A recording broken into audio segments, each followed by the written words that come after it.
მეგობრებო, ესეთი გაშლა ნახოთ ახლა. ჩაიფიქრეთ თქვენი თავი, თქვენი პიროვნება და ნახოთ რატომ დუმს თქვენი ჩაფიქრებული პიროვნება. თქვენი საყვარელი ადამიანი რა უშლის ხელს? გავიგოთ. ვიცი რომ ეს თემატიკა ძალიან ბევრს გაინტერესებთ. ნახოთ პირველ რიგში რა მდგომარეობა ახლა თქვენ ურთიერთობაში, რომ ეხოთ რამდენად თქვენია ეს გაშლა. მოწონებები არ დაგავიწყოთ, ძალიან გთხოვთ. გაზიარებები, კომენტარები, დამიწერეთ საერთო თემისთვის გასაშლელი თქვენგან სასურველი თემატიკა, ასე ვთქვათ, რასაც გავითვალისწინებ. პირადი გაშლებისთვის აქ მომწერთ კომენტარებში, მომწერეთ პირადში და ფასებს და დეტალებს გაგაცნობთ. თქვენ ურთიერთობაში ეხლა არის მოწყენილობა თქვენი მხრიდან ძალიან აპათიურ მდგომარეობაში ხართ. რაფერი არ გიხარიათ, ზამთარია თითქოს. თქვენ სულშიც ისევე როგორც ფიზიკურად, გარეთ ატმოსფერულად, ასე ვიტყოდი, რაღაცა წვიმს თქვენ ხასიათში, თქვენ გულში არავისთან საუბარი არ გსურთ, არც მეგობართან გულის გადაშლა არ გსურთ, არც არავის არაფერი ზედმეტად ელაპარაკოთ და არაფრის ხასიათზე არ ხართ, არ გახარებთ არაფერი, რაღაცა სერი ისეთი მოწყენილობა და მწუხრიანი დღეებია თქვენ ყოველდღიურობაში, უბრალოდ გინდათ ესე დაჯდე ფანჯარაში, იოცნებო, გაიხსენო ის პერიოდი ის ურთიერთობა ამ ადამიანთან კარგი მოსაგონარი რაც იყო ადამიანი ამ შემთხვევაში აჩვენება რომ არის გადართული სამუშაო რეჟიმში ფინანსების გამომუშავების შესაძლებელია კარგი ოსტატია თავის საქმის და პროფესიონალია ასე ვიტყოდი ხელიდან რაღაც ნაწილისთვის იქნება რომ აი ხელით მუშაობს რაღაცა თავისი სამუშაო მოიცავს იმას, რომ ხელით იმუშაოს. ეს არის 8 პენტაკლი, სადაც ადამიანი არის პროფესიონალი, ძალიან კარგი ოსტატი, თავისი სამუშაო სფერო იცის ძალიან კარგად, 10-ზე, 10-დან 10, ასე ვთქვათ და ხელფასიც და ანაზღაურებაც შესაბამისად ძალიან საშუალოზე კარგი აქვს, ასე ვიტყოდი, თუმცა გადართულია სამუშაო რეჟიმზე, ყოველდღიურად ერთი და იგივე რუტინულ სამუშაოს ასრულებს. რაღაცა ძალადობა ამოდის თქვენ კაცში, ეს შეიძლება იყოს პირდაპირ მნიშვნელობით, რომ მოხდა, არ ვიცი, რაღაცა კონფლიქტი და შეედავეთ ერთმანეთს და არც ერთმა არ დაუთმეთ და ეს ერქებით მოდიოდა ეს ადამიანი და რაღაცნაირად ვერ შეაკავეთ თუ აკავებდით და ეხლაც ეს რეჟიმი გაქვთ, ეს შეიძლება ასე იყოს. ასევე რვიანი მაღალი არკანი ძალა ხშირად წარმოჩენილია როგორც სექსუალური კონტაქტი პარტნიორებს შორის, ანუ შესაძლებელია იყოს ნაწილი, ვისაც გაქვთ ესეთი კონტაქტები და შეხებები ერთმანეთთან, მაგრამ მხოლოდ ძირითადად სექსუალურ კავშირს მოიცავს თქვენი შეხვედრები და თქვენი ურთიერთობა.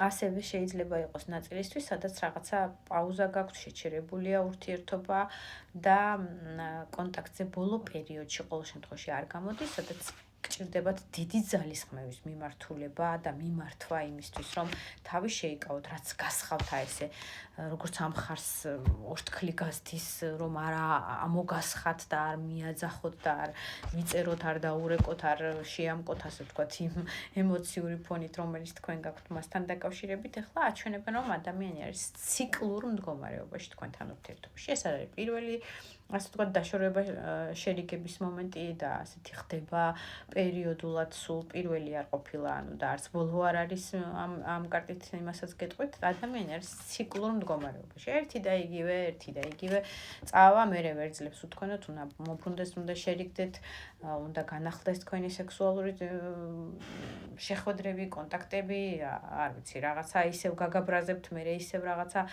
შეუკავებელი, ასე ვთქვათ, კონფლიქტი შეიძლება წარმოიშვას რაღაცის გამო ეჭვიანობა იქნება ეს თუ ნაკლები დრო რომ დაგითმოთ ის თემატიკა თუ საერთოდ რომ არ დებს იმ რესურსს და იმ ენერგეტიკას, რასაც ახმარს მაგალითად სამუშაო რეჟიმს ყოველდღიურად თქვენთან მიმართებაში. ყველას თქვენი გაქვთ.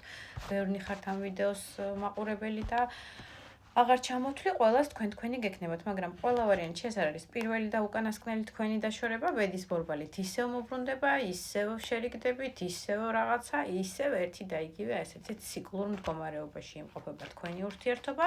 თითქოს დაიღალეთ კიდევაც აი ამ ციკლური, ასე ვთქვათ, წადი-მოდი შერიგდი და ბოლომდე წერტილს ვერც თქვენ სვამთ და ვერც ეს ადამიანი ვერ გშორდებათ, მაგრამ რაღაცნაირად ბედიდან ასე მოდის თითქოს, რომ აი ვერ წყვიტავთ, იმიტომ რომ მოვა ისევ გინდათ, რომ გიყვართ, მნიშვნელოვანია თქვენთვის ეს ადამიანი, თუმცა ძალიან ბევრი თავის ტკივილის მომნიჭებელი ადამიანია, ძალიან ბევრ უძილო ღამეს განიჭებს, დეპრესიაში გაგდებს პერიოდულად, 1000 ეჭვიანობას არის თუ არ არის, კიდევ თავზე იხვევთ და ასე ვთქვათ, სულიერად რაღაცა პერიოდი გაქვთ ხოლმე ეს ჩავარდნა და არავინ და არაფერი აღარ გახარებს და გახალისებთ, ვერც სამუშაო რეჟიმს გამოყევხართ, ვერც მეგობრების წრეს და ასე შემდეგ და ასე შემდეგ. აი ესეთი მდგომარეობა იდენტიფიკაციით თუ ატყობთ, რომ თქვენზე ეს გაშლა, მაშინ ნახოთ ეხლა რა ხდება თქვენ ურთიერთობაში, რატომ არ გამოდის, რა უშლის მას ხელს იმისთვის, რომ კონტაქტზე გამოვიდეს, თქვენთან გამოვიდეს, რა უშლის. ემოციური ფონი. ემოციური ფონი აქვს ვარდისფერი სათვალეებით თქვენთან მიმართებაში და რაღაცები ძალიან უხარია. ძალიან უხარია ის მომენტი, რომ ცოტა ისეთი ეგოისტი ტიპაჟია, ჰაერის მეფეთ არის წარმოდგენილი ადამიანი შეიძლება იყოს ქვრივი ან განქორწინებული, ყოველ შემთხვევაში პირველ ქორწინება იქნება თუ ისეთ სერიოზულ ურთიერთობაში დაშორებული, ანუ რაღაცა გულნატკენი თავის წარსული ურთიერთობიდან ჰაერის მეფე ეს არის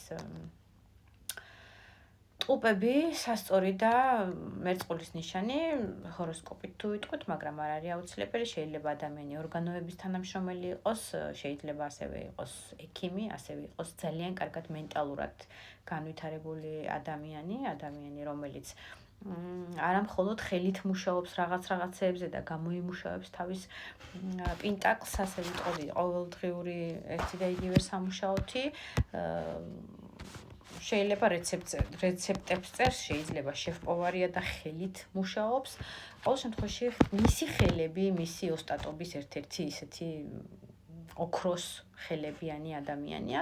გარდა ამისა, მენტალურად ძალიან კარგად განვითარებული გონებრივი შესაძლებლობებით. ცოტა ცივ ენერგიებშია, არ გაჩვენებთ მის გულში რა გიზგიზებს და რა ცეცხლია, ანუ წარსულში რამ დაწვა მას გული და რამ ატკინა გული. აქედან გამომდინარე ცოტა ურთიერთობას ეხლა უკვე ისე უყურებს, ვერ კიდებს სერიოზულად ურთიერთობას, რომ გითხრათ.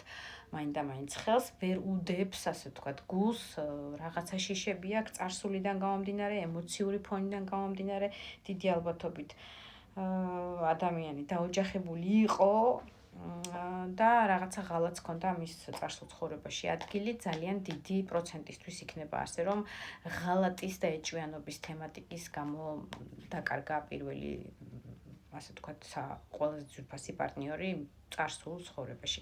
რაც შეეხება იმას, რატომ არ გამოდის, რა უშლის მას ახლა ხელს, შეიძლება ადამიანი არის გადაადგილებაში და მივლინებით არის, დასვენებით არის, შობულებით არის, უბრალოდ სადღაც მივლენილი, გამგზავრებული სხვა ტერიტორიაზეა და არ არის თავის, ასე ვთქვათ, ძირითად საცხოვრებელ ქალაქში და ქვეყანაში არ იმყოფება, შესაძლებელია უბრალოდ რაღაცა სწრაფი რეჟიმის გადაადგილება უწევს და ასე ვთქვათ, ვერ ახერხებდეს დროის ფაქტორის გამო, მაგრამ ყველა ვარიანტში ამ ადამიანს შეიძლება ყავდეს ასევე მანქანა, თავისი საკუთარი, ეხლა მანქანით ვერავის ვერ გავაკვირვებთ, მაგრამ მანქანა შეიძლება იყოს ბრონზის ფერებში, აი ესეთი